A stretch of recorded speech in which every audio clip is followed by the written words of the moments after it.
Amén, amados. Entonces, bendito sea el Eterno que nos ha permitido poder llegar al estudio del libro de Baikra, el libro de Levítico. Y este estudio, amados, este libro es un libro que nos debe cambiar la vida a nosotros. Es decir, si hemos estudiado Levítico y seguimos siendo las mismas personas, es porque simplemente reforzamos la lectura, más no la comprensión lectora. Y eso debe cambiar en nuestras vidas. El libro de Levítico muchas veces se ha interpretado como, el libro para los levitas, solamente es válido para ellos. Y no, amados, no es así. El libro de Levítico muchas veces el Eterno dice, habló a Adonai, a Moshe, diciéndole, dile a los hijos de Israel, es decir, va más allá de simplemente para los levitas, como muchos lo han querido simplemente encasillar. Nosotros nos encontramos muchas veces escrito en el Brit Hadashah, sean santos porque así como el que los llamó es santo, sean santos en toda manera de vivir, porque escrito está, sed santos porque yo soy santo. Y eso, ¿dónde está escrito? Está escrito en la Torá. Por lo tanto, vemos que los apóstoles también hacían un llamado a la santidad como así estaba escrito. ¿Dónde está escrito? En el libro de Levítico. Entonces, es muy importante que nosotros lo podamos contemplar, que nosotros lo podamos aplicar y entender en nuestras vidas. El libro de Levítico, el Eterno lo ha estipulado para que nosotros entendamos cómo debemos acercarnos a la presencia del Eterno.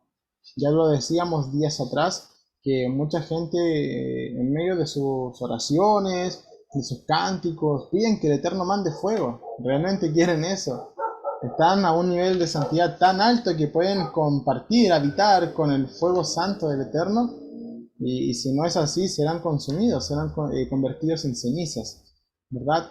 Así como muchas otras cosas más de las cuales escuchamos o entro confiadamente al trono de la gracia sin antes purificarme, sin antes matar a mi propia carne, sin antes estar realmente redimido. Entonces, ¿qué pasaba con las personas que entraban en impureza al tabernáculo? Eran muertos al momento. Y todas esas frases surgen a través del desconocimiento de las escrituras. Así que el día de hoy vamos a hablar, amados, cómo el Eterno desea que nosotros nos acerquemos a Él. ¿Cuáles son esos 5 tipos de ofrenda con los cuales comienza el libro de Levítico? Y precisamente vamos a retomarlo de esa misma línea, entrar confiadamente al trono de la gracia. Así que vamos a comenzar para allá número 24, damos la bienvenida al libro de Baikra y vamos a estudiar Levítico capítulo 1, versículo 1 hasta el capítulo 6, versículo 7. Entonces comenzamos entendiendo la palabra Baikra, que proviene de un verbo que se dice en hebreo Bayeker. La diferencia es que Baikra termina con una Aleph. Y ustedes ya entenderán que la Aleph detona esa fuerza, ese líder. Y Adonai, ¿a quién está llamando? Está llamando precisamente a Moshe. Entonces, de esa manera comienza el libro. Y llamó. Eso es realmente lo que significa Baikra. ¿A quién llamaron? Llamaron a Moisés. ¿Quién lo llamó? Lo llamó Adonai. Entonces dice, y llamó a Adonai a Moshe, le habló desde la tienda de reunión diciendo, ¿ok? Ahí vemos la palabra Baikra, que significa y llamó, ¿verdad? Y vemos que en el final del libro de Éxodo, lo que estudiamos hace unos días atrás, ¿verdad? En la Parashá Pekudei, ¿cómo terminó el libro? Con una obra completada. El tabernáculo había sido completado, todo ya estaba listo, ¿y quién supervisó esa obra? La supervisó Moshe. Sin embargo, Moshe, en un acto de humildad, él no dijo, a ver, voy a entrar al tabernáculo, cómo quedó, voy a checar todos los detalles. No, sino que Moshe esperó el llamado que proviniera desde el mismo Eterno. Él supervisó la obra, supervisó la construcción, la edificación, mas él esperó el llamado de Adonai para recién entrar al tabernáculo. Entonces, considerando eso, Moshe, con toda la santidad que él recibía, esperó el llamado. Y no dijo, no, yo entro confiadamente al trono de la gracia, sino que esperó el llamado de parte de Adonai. Es así también como nosotros debemos actuar. Porque muchas veces repetíamos esa frase, incluso hay canciones cristianas que dicen, hace la invitación, entra confiadamente al trono de la gracia. Y sí, eso está escrito en las escrituras, pero está escrito en un contexto de una persona que se ha redimido, una persona que se ha santificado, que se ha purificado. tenemos acceso a través de Yeshua, pero Yeshua primero nos purifica, nos santifica, para que luego podamos acceder ante el Creador, y no simplemente así como tal cual como vengo, aquí estoy, y querer entrar al trono de la gracia. Así que eso es muy importante que nosotros lo podamos eh, conceptualizar muy bien, amados hermanos. Ahora, entender. Quiero hacer una pregunta a ustedes, amados.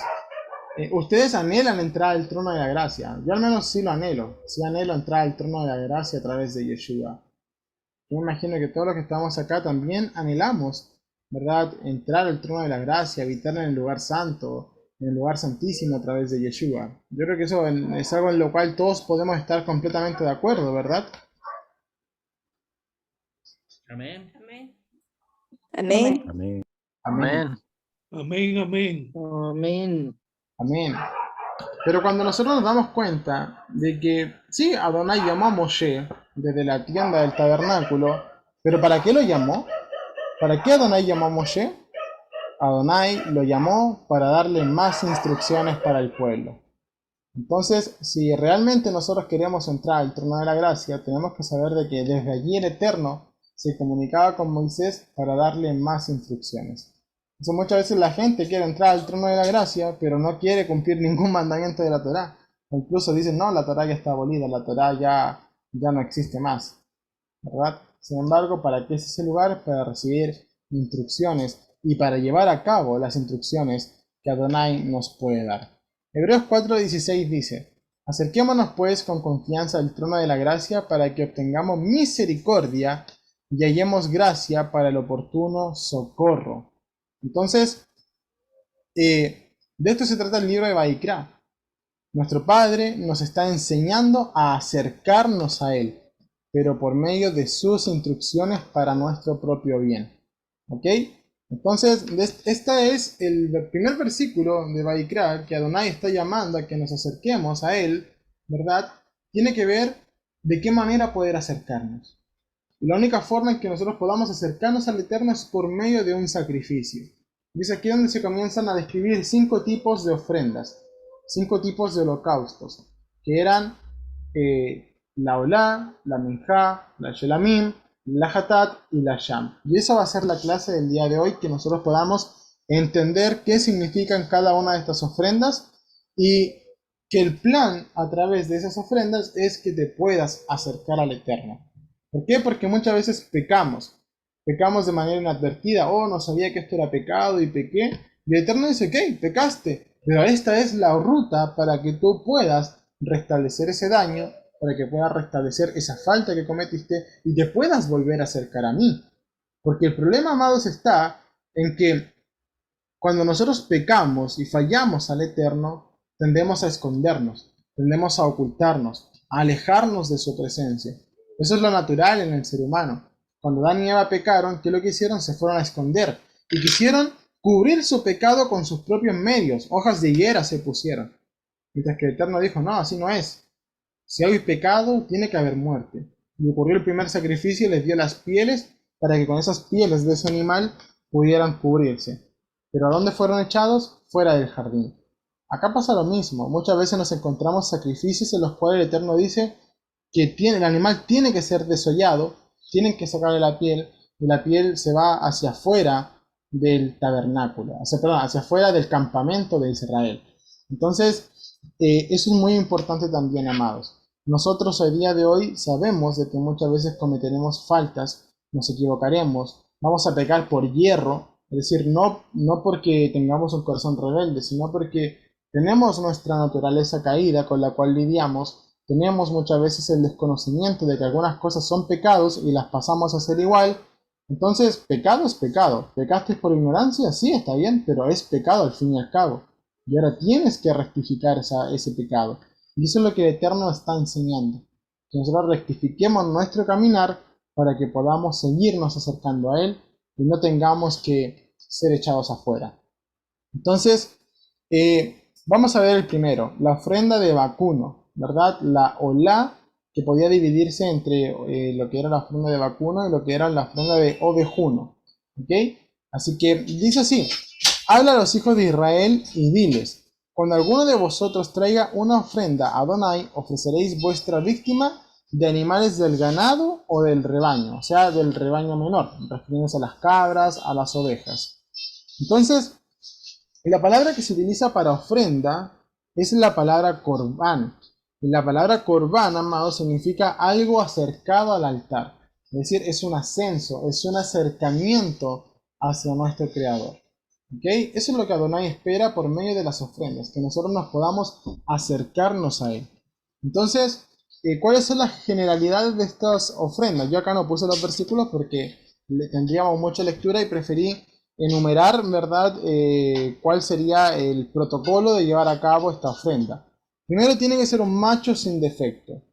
Segundo, tenía que llevarlo a la entrada del tabernáculo. Es decir, si yo pecaba, ¿verdad?, y quería ofrecer una olá para acercarme al Eterno, un macho sin defecto del vacuno, ¿verdad?, en este caso un toro, un becerro, un buey, lo tomaría, lo llevo hacia la entrada del tabernáculo, pongo mis manos sobre su cabeza, ¿verdad? Muchas veces se interpreta como traspasar el pecado del animal, y no, sino que es como identificarte con esa alma que va a morir en tu lugar.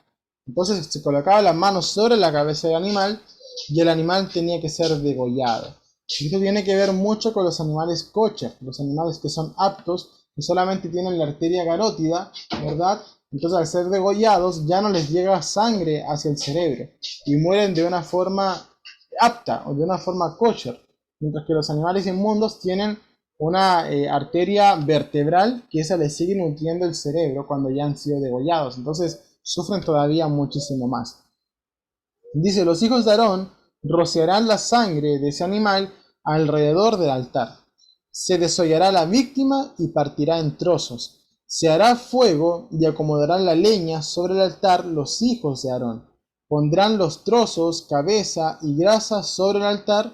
Luego de lavar sus entrañas y sus patas, el sacerdote dejará que se consuma todo sobre el altar.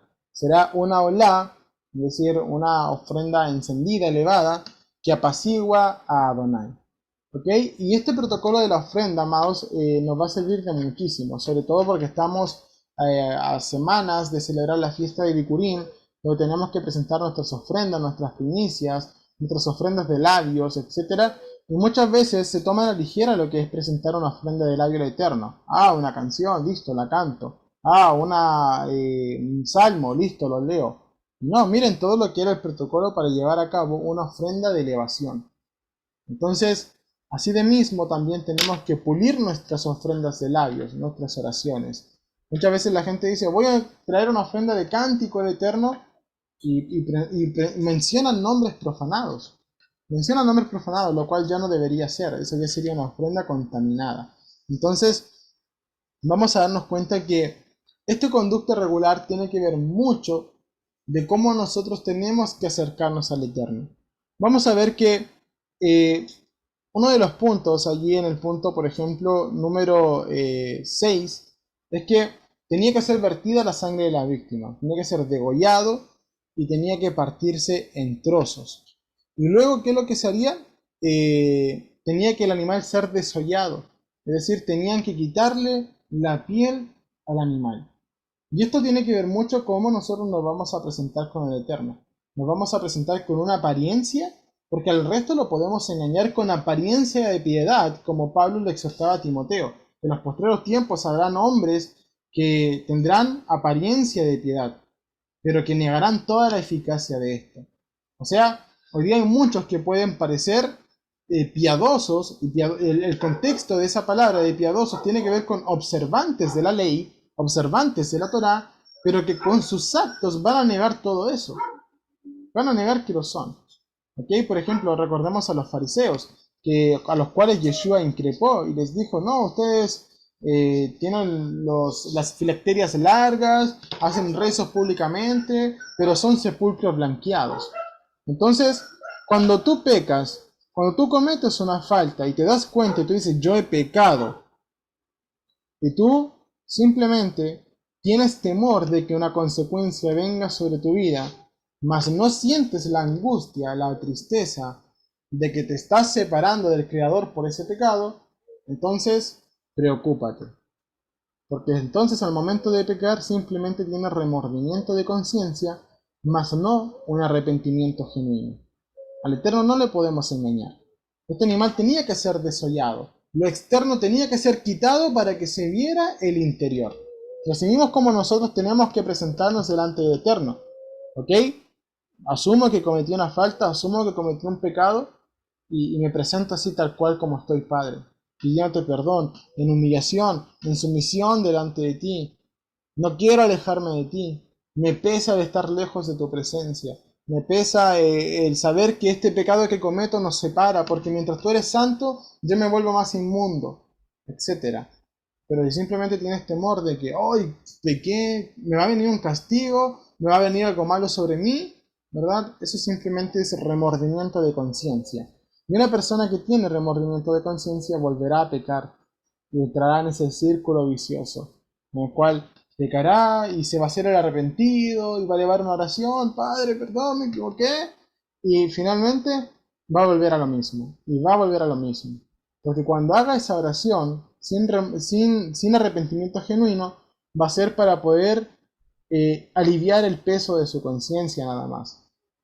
Entonces tengan mucho ojo, cuando nosotros pecamos, amados, cuando nos equivoquemos, debemos primeramente sentir el dolor, la aflicción de que nos separamos de Adonai, de que nos estamos alejando de Él. Mientras que si simplemente tenemos miedo de que pueda venir un castigo sobre nuestras vidas, estamos teniendo un remordimiento. Así que ese es un punto. ¿Cómo presentarnos delante del Eterno? Quitándonos la careta exterior y mostrando lo que realmente hay dentro de nuestra vida. Dice de que el animal tenía que ser puesto sobre la leña que estaba sobre el fuego. Eso también es muy importante. ¿Por qué? Porque sabemos de que nosotros, si no fuera por Yeshua, vamos a un camino de perdición. Vamos al fuego eterno, ¿verdad? Pero ¿qué es lo que se interpone entre la víctima del sacrificio y el fuego? El madero.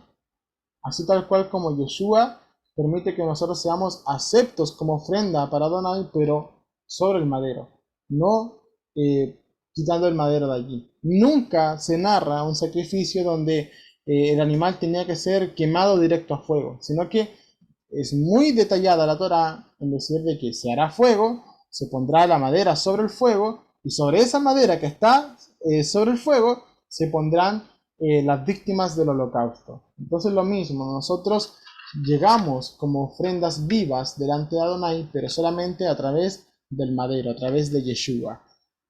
Entonces, ¿qué se tenía que hacer con las entrañas? Con lo que, ok, ya sacamos lo que es el exterior, ahora con las entrañas, con lo que está por dentro, ¿qué había que hacer? Hay que lavarlas. Y eso representa una tevilá, una purificación. Necesitamos ser lavados para poder volver a acercarnos a Adonai, lavarnos de nuestro pecado. Y fíjese que se lavaba el interior, las entrañas, pero también se lavaban las patas del animal. ¿Por qué? Porque muchas veces nuestros pies son presurosos para correr al mal y nos dirigen hacia caminos equivocados y terminamos pecando. Entonces, quitemos lo externo y lavemos el interior. Lavémonos internamente, lavemos nuestros pies, por donde caminamos, por donde andamos, hacia qué lugares estamos acudiendo, y de esa manera recién seremos una olá, una ofrenda elevada que se podrá acercar al Creador. Entonces, vamos a ver que esta ofrenda también podía darse para la persona que no tenía para poder ofrendar un ovino, ¿verdad? Un bovino, un toro, un buey. Se podía dar también una ofrenda del rebaño, vale decir, una cabra, una oveja. Y este tenía que ser macho, sin defecto, sacrificado al costado norte del altar. Los hijos de Aarón tenían que rociar la sangre alrededor del altar, se repite más o menos el mismo protocolo, y también el animal tenía que ser cortado en trozos. Y los hijos de Aarón acomodarán sobre la madera que ha de estar sobre el fuego junto a la cabeza y la grasa. ¿Ok? O sea, sería aquí encima de la leña donde tenía que ser echado el animal con sus partes. La cabeza, la grasa y luego todo lo que eran sus partes internas, sus entrañas. Entonces, muchas veces la gente dice, no, está prohibido comer la grasa porque la grasa corresponde a Adonai, ¿verdad? Bueno, debo hacer una salvedad que a la grasa a la cual se refiere en estos versículos, en los cuales se están ordenando la forma en la cual se tenían que llevar a cabo los sacrificios, es la grasa que recubre, por ejemplo, el estómago, la grasa que recubre las entrañas, la grasa que recubre el hígado, la grasa que recubre los riñones. Esa es la grasa que correspondía al sacrificio. De hecho, la palabra en hebreo no la recuerdo en este momento, pero se entiende como esa membrana, como esa tela, ¿verdad?, grasosa que recubre los órganos internos. Y finalmente ahí vemos que el sacerdote tenía que lavar las entrañas y las patas con agua, y luego el sacerdote lo ofrecería dejando que se consuma en el fuego.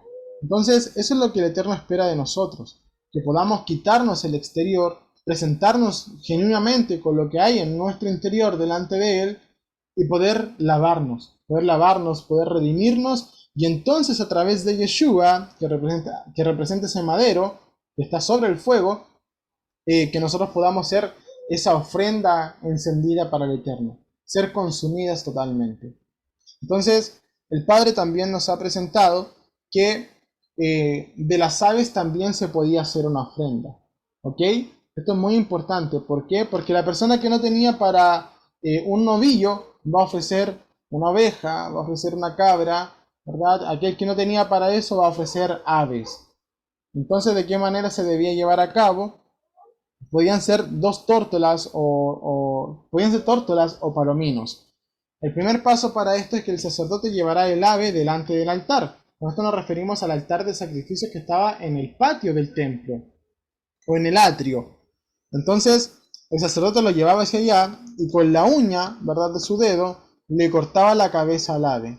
Le cortaba la cabeza y la presionaba para poder exprimir su sangre y salpicarla contra la pared del altar. Le quitará el buche y sus intestinos, ahí también algunas traducciones dicen, y sus plumas, pero no eran las plumas completamente, sino que eran las plumas que estaban ligadas al buche, a sus intestinos, a las mollejas, y luego lo arrojará todo eso a un costado del altar en el lugar de la ceniza. Y deberá dividirlo por sus alas sin partirlo en dos. Acá puse, por ejemplo, la imagen de un pollo, pero el contexto del sacrificio era palominos y tórtolas, y era como lo que conocemos como el corte mariposa, cuando se cortaba por la espalda, ¿verdad? Y se separaba y quedaba totalmente abierto. Bueno, de esa manera era. Se cortaba, se dividía, pero sin que se dividiera en dos, ¿verdad? Se dejaba entero por la parte de la pechuga. Y de esa manera, ¿verdad?, el sacerdote lo ponía sobre la leña que estaba sobre el fuego en el altar de sacrificio y dejaba que se consumiera completamente.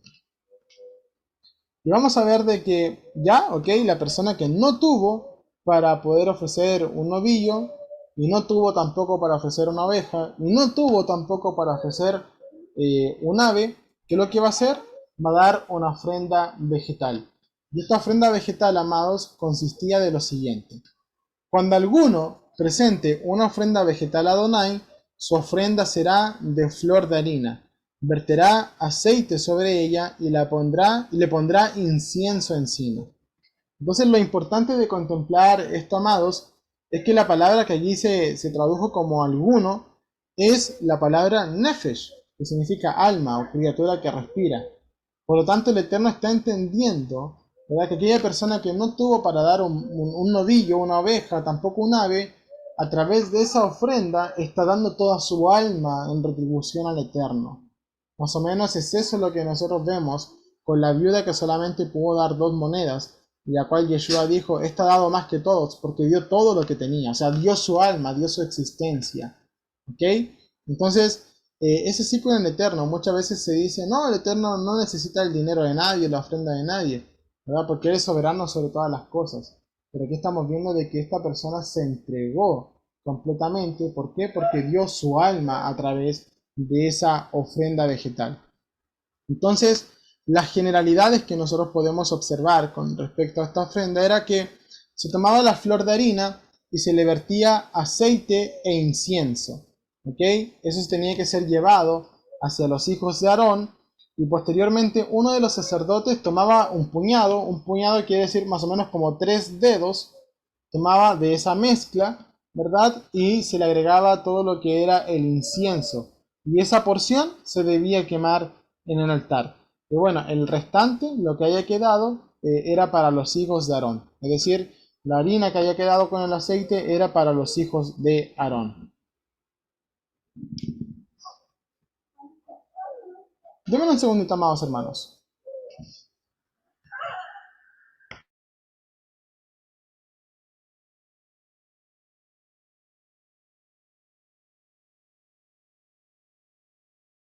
Bien, amados, ahora sí, recapitulando, como ya pudimos observar, ¿verdad? El Eterno hacía esta subdivisión de cómo debíamos acercarnos a Él, que era a través de, primeramente, una ofrenda, que era un ascenso a través, primero, de lo que eran los novillos. Si no había para un novillo, eran los ovejunos; si no había ovejuno, las aves; y si no, una ofrenda vegetal, que el Eterno la consideraba como que la persona estaba derramando toda su alma hacia Él. ¿Okay? Con esto también vemos el carácter de nuestro Padre, de siempre estar preocupados hacia los más necesitados.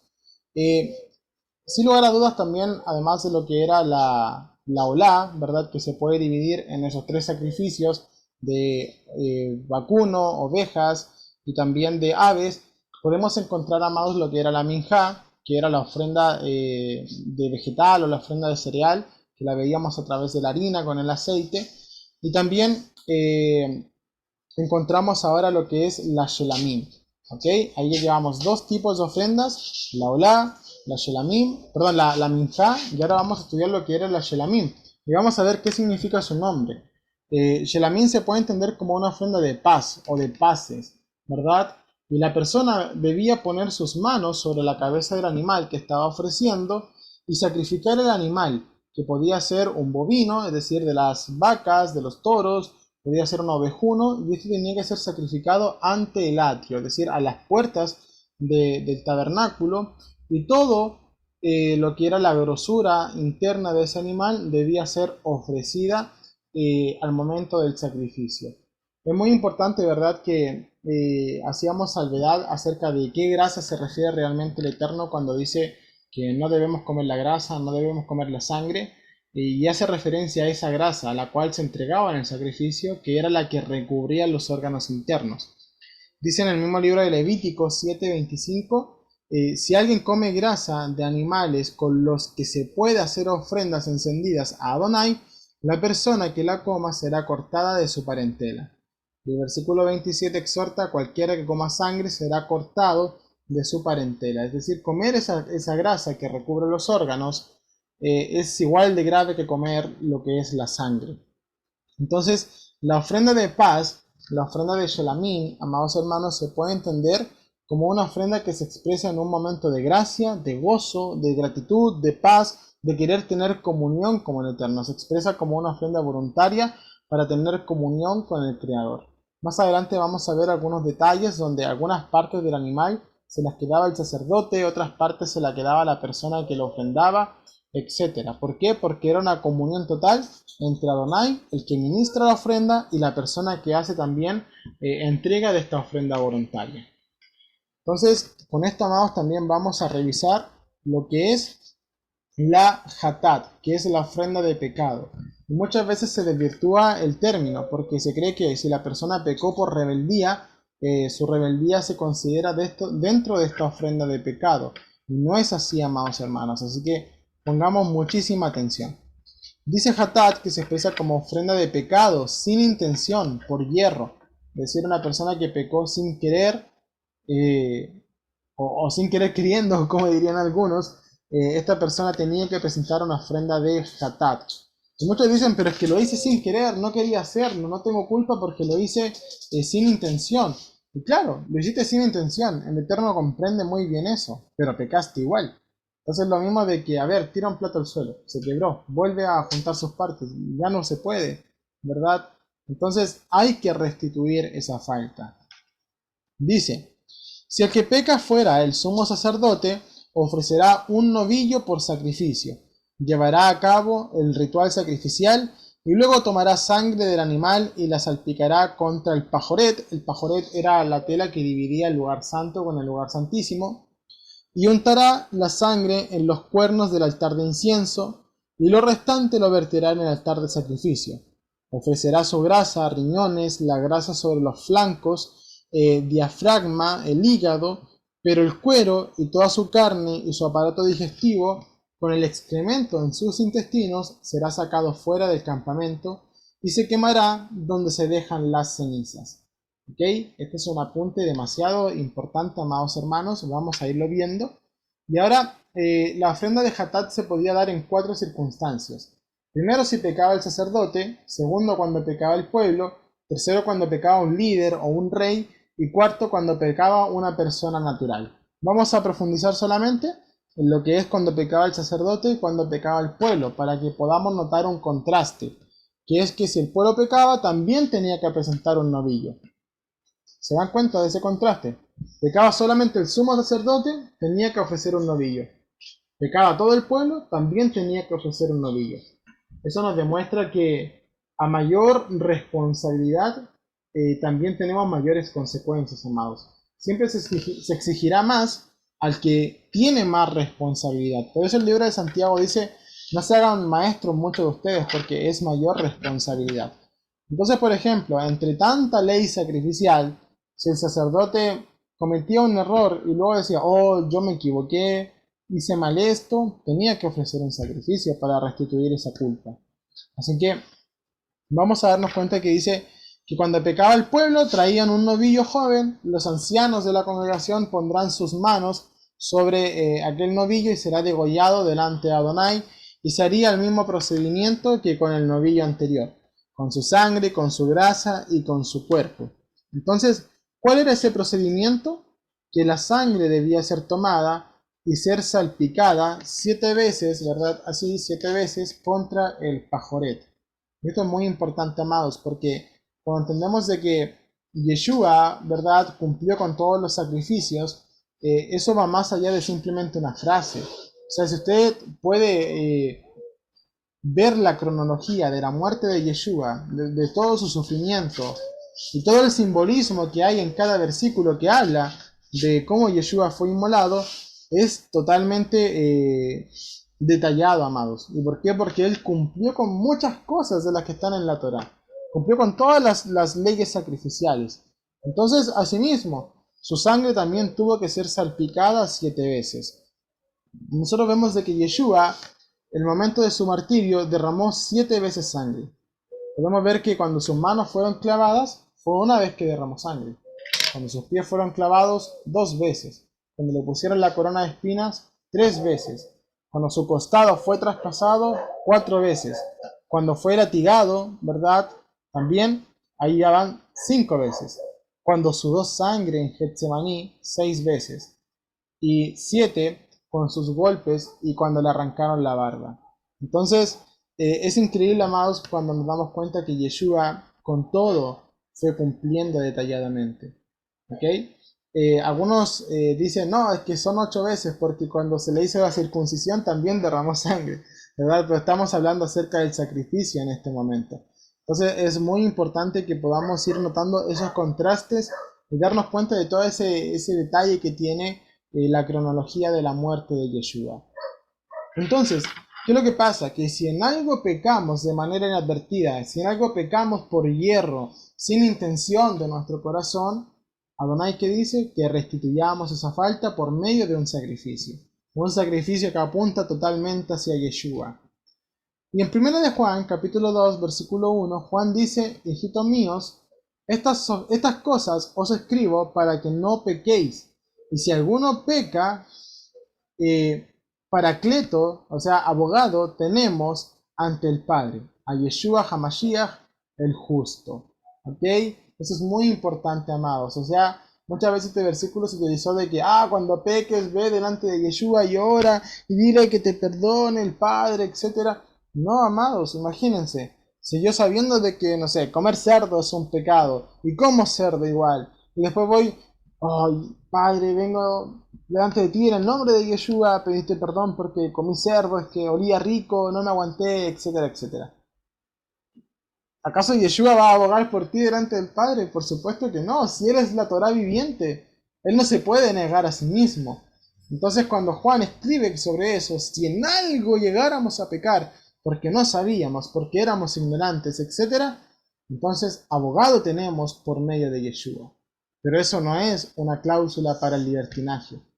No es como la gente dice, estamos en la gracia, hoy día ya podemos no guardar la Torá. O sea, la persona que dice eso dice, ahora podemos pecar deliberadamente y no pasa nada. Entonces, si hoy día se pudiera pecar deliberadamente, al no existir un pecado, tampoco es necesaria una redención por el pecado. Estaríamos diciendo de que Yeshua vino en vano. Así que, mucho ojo con esas teologías, amados hermanos. Hoy día no podemos, ¿verdad?, pecar de manera deliberada. Y si en algo hubiéramos pecado por hierro, por hatat, tal cual como nos dice la escritura, abogado tenemos por medio de Yeshua. ¿Por qué? Porque Yeshua expresa ese sacrificio que era por hierro. Vamos a avanzar entonces ahora con lo que es la Asham, la ofrenda de culpa. ¿Ok? Dice, si alguien vio o supo de algo y no denunció, es culpable. Si alguien toca cosa impura, aunque no lo sepa, será impuro y culpable. Si toca impureza humana y después llega a saberlo, será culpable. Si jura a la ligera y luego se percata, será culpable. Entonces vamos a dar algunos ejemplos de estas situaciones, ¿verdad?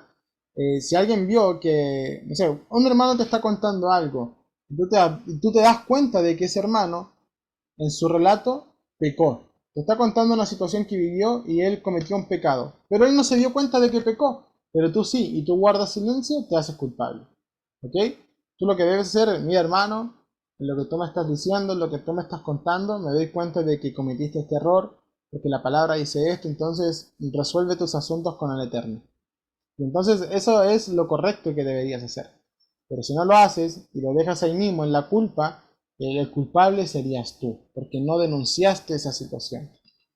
Luego, si alguien toca cosa impura, aunque no lo sepa, será impuro y culpable. Por ejemplo, las cosas inmundas, cosas impuras, cadáveres de animales, por ejemplo, cuando tú los tocas y no te advertiste de eso, no te diste cuenta que tocaste un cadáver de un animal o algo, hay inmundicia sobre ti que debe ser lavada, que debe ser limpiada.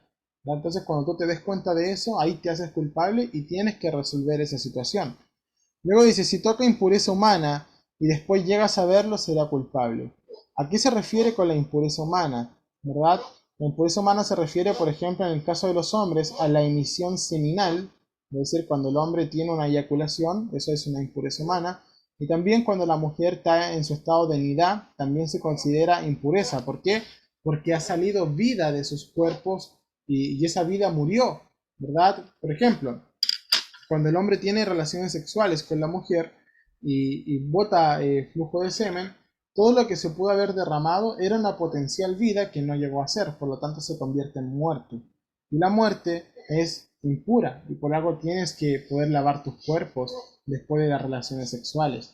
Asimismo con la mujer, cuando está en su estado de nidá, ¿por qué se le llama impureza? ¿Por qué? Porque ese óvulo que ha caído era una potencial vida, pero que no fue, entonces se convirtió en muerte y es un estado de impureza ritual. ¿Ok?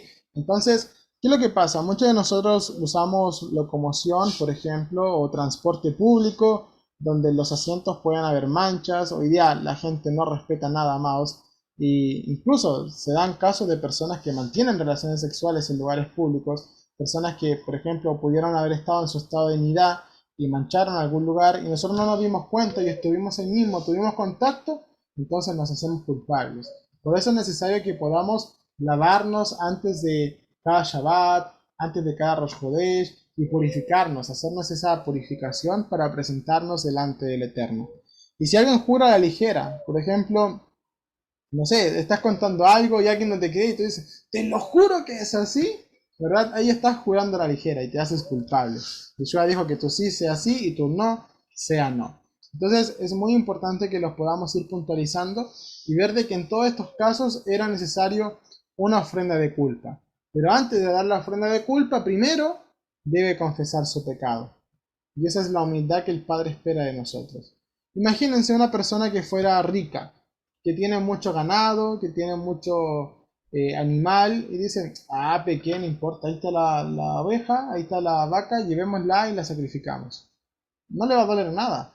Entonces Adonai siempre está haciendo la invitación a que primero confieses tu pecado. que te humilles, que seas humilde, que digas, sí, yo fallé, me equivoqué en tal situación y yo necesito restituir esta culpa. Y es ahí donde se presenta un sacrificio. Entonces, hoy día, nosotros que sabemos de que Yeshua cumplió con las ofrendas, nos damos muchas veces esa licencia para poder pecar, pensando de que la sangre de Yeshua va a cubrir todos nuestros pecados, ¿verdad? De decir, ya pequé, no importa, me arrepiento en el nombre de Yeshua. Y actuamos como esa persona que es rica y puede tener muchos animales. Y no es así, amados. La palabra nos enseña de que todo el que tome la sangre de Yeshua como si fuera algo común, entonces para esa persona solamente hay una expectación de juicio y fuego.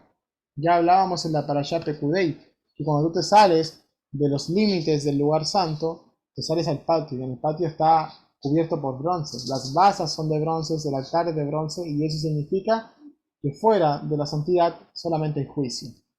¿Ok? Entonces, primero confiesa tu pecado y luego presenta tu ofrenda, tu holocausto por culpa, ¿verdad? Entonces vamos a ver que se ofrecía una hembra del rebaño de las cabras o las ovejas como sacrificio de pecado. Y si la persona era pobre, debía presentar 2 palominos o 2 tórtolas. Una tenía que ser sacrificada como ofrenda de pecado y la otra tenía que ser sacrificada como una ofrenda de olá. ¿Esto qué nos enseña?